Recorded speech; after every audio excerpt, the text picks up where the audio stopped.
अजून एकदा त्यांना आम्ही बोलण्याची संधी देणार आहोत आणि त्यानंतर मात्र आम्हाला आंदोलनाचा पवित्रा घ्यावा लागणार आहे, कारण जागा मोठ्या संख्येने आहेत. मागच्या वर्षी आमच्या जवळपास 5 लाख विद्यार्थ्यांनी अर्ज भरले होते. एका फॉर्मची फी 1,000 होती. म्हणजे तसं जर बघितलं तर त्यांचा कोटीमध्ये कंपनीला आणि शासनाला फायदा झालेला आहे.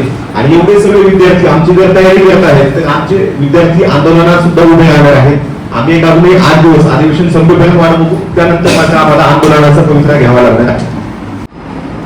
अजून तुम्ही जो प्रश्न विचारला त्याचा अजून एक महत्वाचा आहे.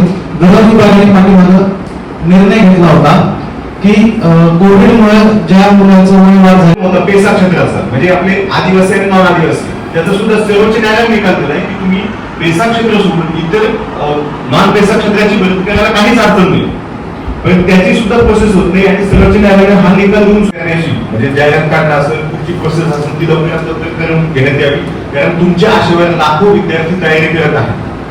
आणि त्या विद्यार्थ्यांना एवढ्या अडचणी आहेत, म्हणजे आर्थिक अडचणी असतील. तुम्ही आता बघितलं की मैदानी चाचणीच्या सुद्धा अडचणी आहेत. विद्यार्थ्यांचं काही स्वतःचं मैदान नसतं, कुठेतरी जावं लागते आणि तिथं मग स्थानिक लोकांचे काही प्रॉब्लेम किंवा अजून त्यांचे टायमिंगचे प्रॉब्लेम असतात. मुलींचे लग्न असतात, ती मुलींनी सांगितलेलं असतं की बाबा 2 महिन्यानं कदाचित जाहिरातून आमची प्रोसेस होईल, तर 2-4 महिने लग्नासाठी थांबा. आता लग्नासाठी म्हणता त्याला झाले 5 महिने, अजून कुठंच काही प्रोसेस नाही.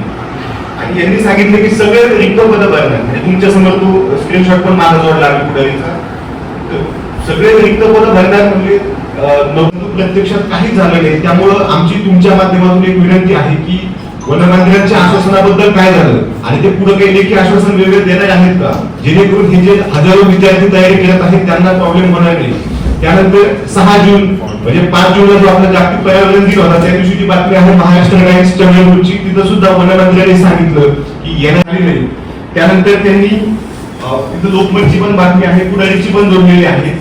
आपल्या सकाळच्या प्रज्वल सरांनी सुद्धा याची बातमी केली होती की वनमंत्र्यांच्या आश्वासनाला वनवास लाभलेला आहे, कारण इथं पुढे काहीच प्रोसेस झाली नाही. त्यांनी फक्त आश्वासन देण्याचं काम केलं आहे आणि 15 महिन्यानंतर पुढे काहीच प्रोसेस झाली नाही. वनमंत्र्यांनी मात्र वेळोवेळी आश्वासन दिले आहेत. फक्त जेव्हा नवीन आपलं शासन स्थापन झालं तेव्हा सुद्धा मंत्रिमंडळाच्या पहिल्या बैठकीत सांगितलं होतं की 50,000 आपल्याला पदांची मेगा भरती करायची आहे. त्यानंतर ती 50,000 पदांची निर्माण करण्यात यावी असं प्रधान मुख्य वन संरक्षण वनवर प्रमुख महाराष्ट्र राज्य यांनी दिलं होतं.